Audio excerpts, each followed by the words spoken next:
Estructura presupuestaria, administración financiera del Estado, la Ley 1535/99.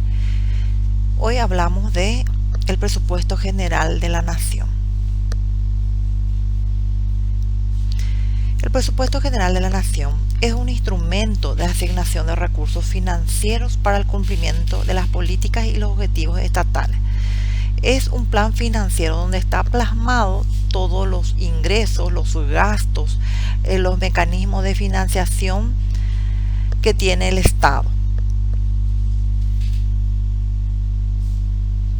¿Cómo está conformada esa estructura? El presupuesto general de la Nación contiene el presupuesto de ingresos corrientes y de capital, los cuales provienen de recaudación de impuestos, de tasas, de contribuciones, de venta de bienes y servicios, rendimiento de capital, utilidades y cualquier otro recurso financiero que se estime para recaudar en el año. También tenemos el presupuesto de gastos corrientes y de capital destinados al cumplimiento de planes, programas y proyectos que en lo que corresponda será estructurado por departamentos. Tienen también el presupuesto de financiamiento que corresponde a los ingresos generados por el crédito público y las recuperaciones de préstamos, ¿verdad? Anexo de personal constituye la cantidad, la naturaleza, la denominación de cargos por categorías de cada funcionario, especificando su cargo y su remuneración. El presupuesto de las empresas públicas también cuenta con cálculos de costos y rendimiento de bienes y servicios. En síntesis, podemos decir que los ingresos son las estimaciones de recaudación, lo que se estima o lo que se prevé recaudar. Los egresos son la autorización máxima de la obligación, de los gastos, hasta dónde se puede gastar. El financiamiento es el desembolso y la amortización de los préstamos que corresponde a los créditos que se piden. Y si los gastos son mayores a los ingresos, estamos ante un déficit. En cambio, cuando los gastos son menores a los ingresos, estamos ante un superávit.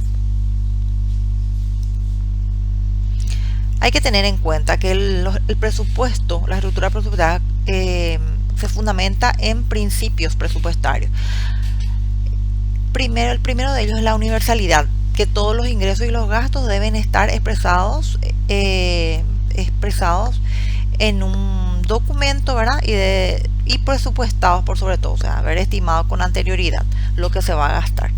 La legalidad. Los ingresos previstos en la ley del presupuesto son estimaciones que pueden ser superados por la gestión de los organismos recaudadores de eso. Los gastos autorizados en la ley de presupuesto constituyen el monto máximo a ser desembolsado y en ningún caso puede ser sobrepasado, salvo que otra ley así lo establezca. Bueno, entonces, hasta el monto estipulado en el presupuesto. La unidad que todos los ingresos, gastos y financiamientos componentes del presupuesto general de la Nación debe incluirse en un solo documento, ¿verdad? También tenemos la anualidad que corresponde a que el presupuesto general de la Nación tiene una estimación de un año, o sea, un periodo de un año. El equilibrio, el que nos habla el presupuesto, es que los gastos no pueden exceder a los ingresos y al financiamiento. Tenemos que tener en cuenta que para realizar los presupuestos se deben tener en cuenta ciertas normas fundamentales, que son las normas presupuestarias, que en ningún caso los organismos y entidades del Estado van a incluir en sus presupuestos recursos para desarrollar planes o programas que no guarden relación con sus finalidades directas, y que la descentralización de los recursos financieros del Estado hacia los gobiernos departamentales se va a implementar conforme a planes de desarrollo por área geográfica y a programas de carácter general del gobierno central. En la ley de presupuesto general de la Nación no se puede incluir ninguna disposición que contenga fuera del ejercicio, o sea, al periodo de un año. Hablamos también de una terminología presupuestaria, hablamos de en qué consiste un programa, que es un instrumento presupuestario destinado a cumplir las funciones del Estado y sus planes a corto plazo, para lo cual se establecen objetivos, resultados y metas a cumplirse mediante un conjunto de acciones. Y el proyecto es el conjunto de obras que se realiza ya dentro de un programa o de un subprograma de inversión. ¿Para qué? Para formar bienes de capital y está a cargo de una unidad administrativa. Tenemos el clasificador presupuestario de ingresos y gastos que utilizan los organismos públicos, que es un instrumento metodológico que permite uniformar, ordenar la información que todos los organismos y entidades del Estado hacen mención de sus finalidades, de sus funciones, de sus ingresos, gastos que tienen previstos dentro del presupuesto general de la nación.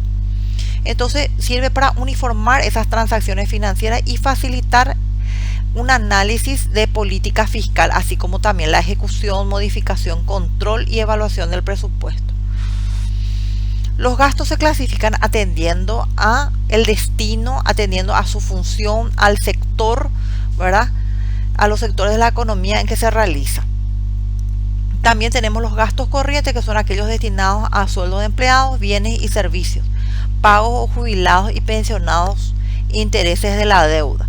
Y gastos de capital, que son la inversión física, inversión financiera y transferencia de capital.